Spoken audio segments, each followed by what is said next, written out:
Hi, we're here at the Safety at Sea seminar in Annapolis, Maryland, and we're at the swimming pool doing some hands-on demonstrations today, taking a look at manual bilge pumps. Every boat should have one, and we're giving people a chance to see how much effort and time it takes to move a given amount of water. The whole idea here is to be self-sufficient and get the boat home and not lose it at sea. And with the right tools, you can get the job done.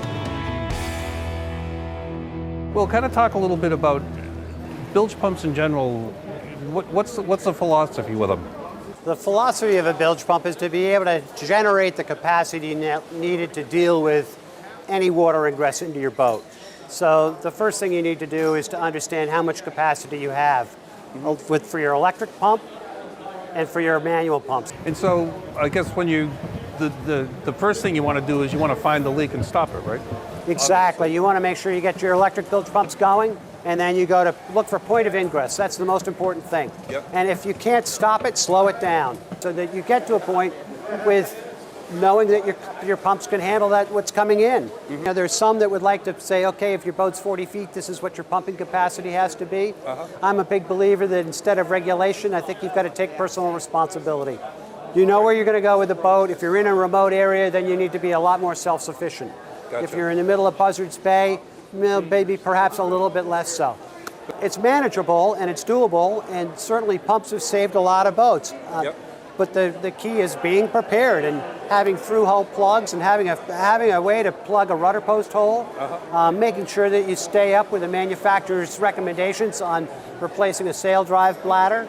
I mean, those things are all critically important. We sell these pumps that we're demoing today mounted on a board. They're a portable pump.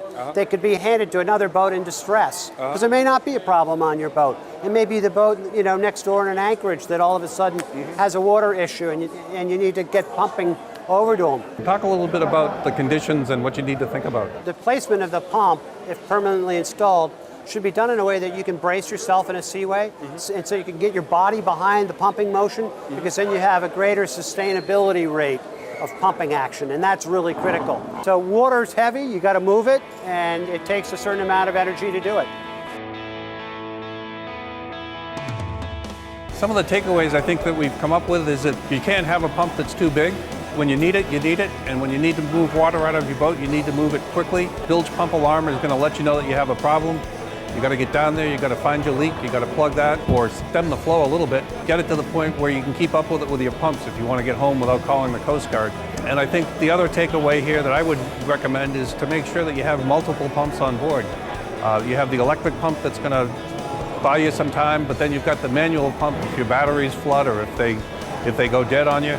Like everything else on a boat, redundancy is a very good thing, and the more that you think about it and think ahead of time of how you're going to work the pump and get to the pump and clean the pump out in case it gets clogged, the more you think about that when you're sitting at the dock and you're safe in your harbor, the more you're going to be ready to go when you get out there on the ocean and you run into trouble.